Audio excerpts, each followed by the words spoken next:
হজরত আবু বকর সিদ্দিক দারুল উলুম কওমি হাফিজিয়া মাদ্রাসার উন্নয়ন প্রকল্পের তাফসিরুল কোরআন মাহফিলে প্রধান অতিথি হিসেবে বক্তব্য রাখেন মাওলানা ওবায়দুল্লাহ সালাফি 30 নভেম্বর 2024 বিস্তারিত দেখুন ভিডিওতে। আলহামদুলিল্লাহ আলহামদুলিল্লাহি ওয়াহদা ওয়াসসালাতু ওয়াসসালামু আলা মান লা নাবিয়্যা বা'দা। আউযু বিল্লাহি মিনাশ শাইতানির রাজীম। বিসমিল্লাহির রহমানির রহিম। আফাতুমিনুনা বিবাদিল কিতাব ওয়া তাকফুরুনা বিবাদ ওয়া মান ইয়াফআল যালিকা ইল্লা খিজুন ফিল হায়াতিদ দুনিয়া ওয়া ইয়ারদুন ইলা আশাদ্দিল আযাব। সাদাকাল্লাহুল আযীম।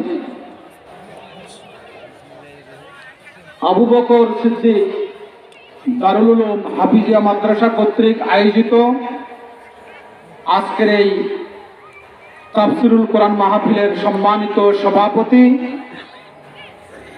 মঞ্চে উপস্থিত আছেন আজকের এই মাহফিলের সম্মানিত বিশেষ মুফাসসির বৃন্দ, উলামায়ে হযরত, অত্র এলাকার বিশিষ্ট ব্যক্তিবর্গ, আমার সামনে উপস্থিত দিনদার ইমানদার ভাইয়েরা, পর্দার আড়ালের মা ও বোনেরা, আমরা সেই মহান আল্লাহ তাআলার শুকরিয়া আদায় করি যে মহান রব্বুল আলামিন 2006 সালের 28 অক্টোবর লগি বৈঠার তাণ্ডবের মধ্য দিয়ে ইসলামের বিরুদ্ধে, মুসলমানদের বিরুদ্ধে, আলেম ওলামার বিরুদ্ধে যে ষড়যন্ত্র এবং চক্রান্ত শুরু হয়েছিল 2024 সালের 5ই আগস্ট, যার পরিসমাপ্তি আল্লাহ তাআলার কুদরতি সাহায্যের মাধ্যমে হয়েছিল, সেই আল্লাহ তাআলার শুকরিয়া আদায় করি বলি আলহামদুলিল্লাহ। অগণিত দরুদ ও সালাম বর্ষিত হোক বিশ্ব মানবতার মহান মুক্তির দিশারি আমাদের প্রিয় নবী, বিশ্ব নবী মুহাম্মদ রাসূলুল্লাহ সাল্লাল্লাহু আলাইহি সাল্লামের প্রতি। সম্মানিত উপস্থিতি, আমি আপনাদের কাছ থেকে দোয়া নেওয়ার জন্য এসেছি। কোনো মাহফিলের শুরু থেকে শেষ পর্যন্ত আমাদের পক্ষে থাকা সম্ভব হয় না। প্রতিদিন আমাদেরকে 2, 3, 4টা মাহফিলও যেতে হয়। এই জন্য আপনারা মনোকষ্ট নেবেন না। আমাদের মাঝে মাঝে এমন অবস্থা হয় যে আপনার এই যে বইমারি থেকে আবার ওই ধর্মপালের খেরকাটি পর্যন্ত যাইতে যেতে মাহফিলের অবস্থা শেষ হয়ে যায়। এই জন্য আপনাদের কাছে সালাম দেওয়ার জন্য এসেছি, দোয়া নেওয়ার জন্য এসেছি। আমি আপনাদের এলাকার সন্তান, আপনাদের পাশে আছি, পাশে থাকবো ইনশাআল্লাহ, আল্লাহ যতদিন বেঁচে রাখে। আপনাদের কাছে বিনীত অনুরোধ জানাতে চাই এবং আপনাদের কাছে জিজ্ঞাসা করতে চাই, আমরা আজকে কোন মাহফিলে এসেছি বলেন? কোরআনের মাহফিলে। আমি খুবই আনন্দিত যে আজকে আপনাদের এই এলাকায়, একেবারে আমাদের সীমান্ত এলাকা, জলঢাকা সীমান্ত ঘেঁষা এলাকায় কি সুন্দর প্রতিষ্ঠান গড়ে উঠেছে, তিনি শিক্ষা প্রতিষ্ঠান গড়ে উঠেছে, ইসলামী জ্ঞান অর্জনের একটি বিদ্যাপীঠ তৈরি হয়েছে। এই প্রতিষ্ঠানের সার্বিক উন্নয়নের জন্য আল্লাহ রাব্বুল আলামিন আমাকে বর্তমানে যে সুযোগ দিয়েছেন, অনাগত ভবিষ্যতে যদি আল্লাহ রাব্বুল আলামিন আরো বেশি সুযোগ দিয়ে থাকেন, তাহলে সেই সুযোগকে এই সমস্ত দ্বীনি প্রতিষ্ঠানের কাজে আমি সর্বাত্মকভাবে লাগানোর চেষ্টা করবো ইনশাআল্লাহ। ওমা তৌফিক ইল্লা বিল্লাহ। আমি আপনাদের কাছে যে প্রশ্ন করেছি তার আলোকে যে কথা বলতে চাই, যে আজকে এই মাহফিল থেকে আমাদেরকে সিদ্ধান্ত নিতে হবে যে আজকে এই কোরআনের মাহফিলে আমরা এসেছি, আমরা যাতে নিজেদেরকে কোরআনের কর্মী হিসাবে করে তুলতে পারি। রাজি আছেন? আওয়াজ কিন্তু ভালো আসলো না। সবাইকে কোরআনের কর্মী হিসাবে গড়ে তুলতে হবে। নিজেকে কোরআন পড়নেওয়ালা, নিজের স্ত্রী সন্তান নাতিপুতি যারা আছে সবাই যাতে কোরআন পড়তে পারে, কোরআন বুঝতে পারে। আপনারা আমরা সবাই স্লোগান দেই, আল কোরআনের আলো। এই তো জানেন সবাই। আবার বলি সব সমস্যার সমাধান। তাহলে এখন আমি যদি জিজ্ঞাসা করি, মাত্রাগত দিকে যাব না, এখানে কি সবাই ওযুর ফরজ জানেন? বলতে পারবেন সবাই উজুর ফরজ কয়টা? সবাই বলতে পারবেন কি? গোসলের ফরজ সবাই বলতে পারবেন?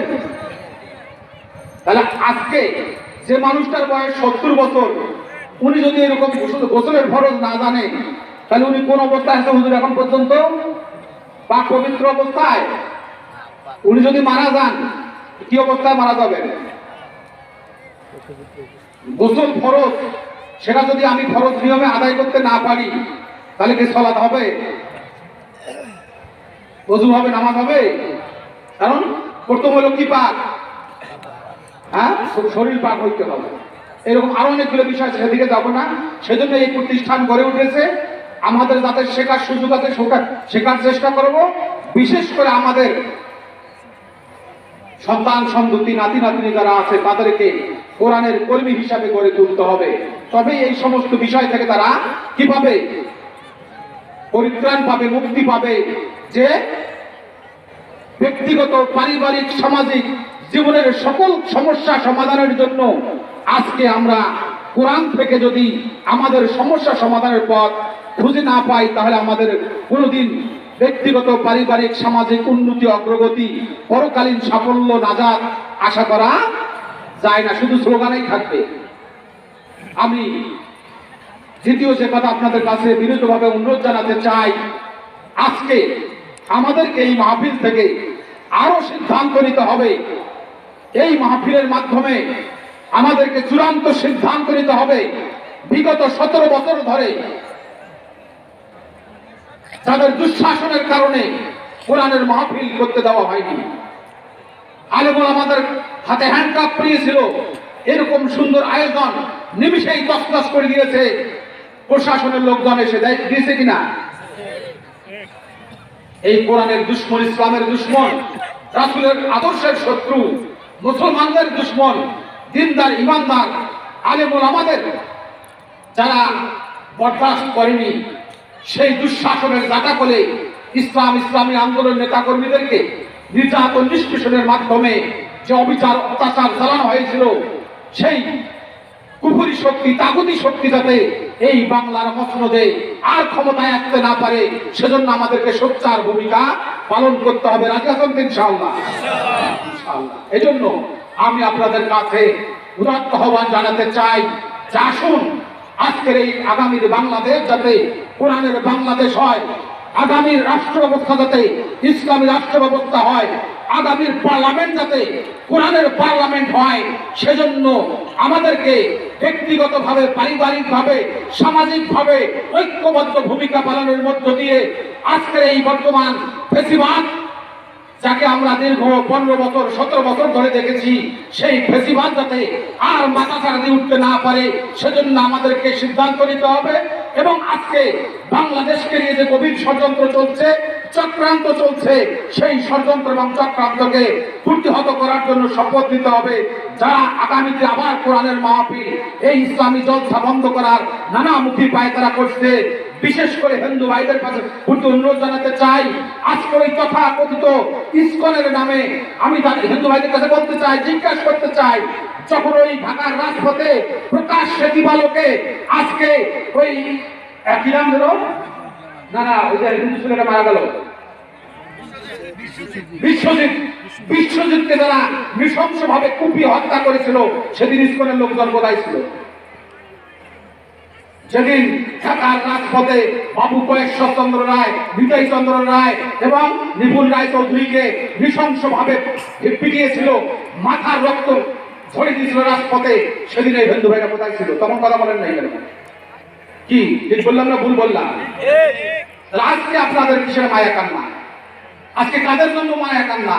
যারা রাষ্ট্রদ্রোহী, যারা দেশদ্রোহী, যারা আজকে এদেশে দাঙ্গা হাঙ্গামা শুরু করার জন্য, মুসলমান হিন্দু কাটাকাটি মারামারি করার জন্য ষড়যন্ত্র চক্রান্ত করছে, তাদের ব্যাপারে সবাইকে সজাগ থাকতে হবে, সচেতন থাকতে হবে।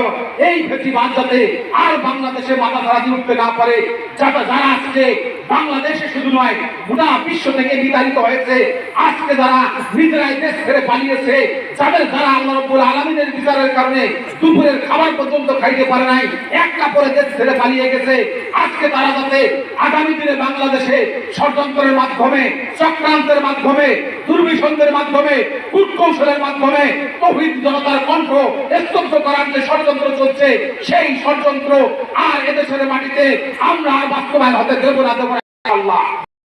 আসুন আমরা কোরআনের বিরুদ্ধে যারা, যারা মুসলমানদের বিরুদ্ধে, যারা আলেম ওলামাদের বিরুদ্ধে, যারা তাফসীর মাহফিলের বিরুদ্ধে, যারা সেই সমস্ত অপশক্তিকে আগামী দিনে যে কোনো ভাবে আমরা প্রতিহত করার মধ্য দিয়ে আগামীতে আমরা যাতে এই কোরআনের সমাজ বিনির্মাণ করতে পারি, এইরকম ইসলামী জলসা মাহফিল, মসজিদ, মাদ্রাসা নির্বিঘ্নে যাতে চলতে পারে, রাষ্ট্রীয় পৃষ্ঠপোষকতায় যাতে চলতে পারে, সমাজের বৃত্তশালী শুধু নয় সকল স্তরের মানুষ যাতে ইসলামের পক্ষে ভূমিকা পালন করতে পারে এবং এই কোরআনের জন্য, এই মাহফিলের জন্য আমরা যাতে রক্ত দিতে পারি, জীবন দিতে পারি, সময় দিতে পারি, শ্রম দিতে পারি, টাকা দিতে পারি, সব কিছু দিয়ে যাতে এই কোরআনের পক্ষে আমরা ভূমিকা পালন করতে পারি, এই আশাবাদ ব্যক্ত রেখে সবাইকে আবার অনেক অনেক শুভেচ্ছা, মোবারকবাদ, ধন্যবাদ, অভিনন্দন জানিয়ে আপনাদের কাছ থেকে দোয়া চেয়ে বিদায় নিচ্ছি। আসসালামু আলাইকুম ওয়া রাহমাতুল্লাহি ওয়া বারাকাতুহু।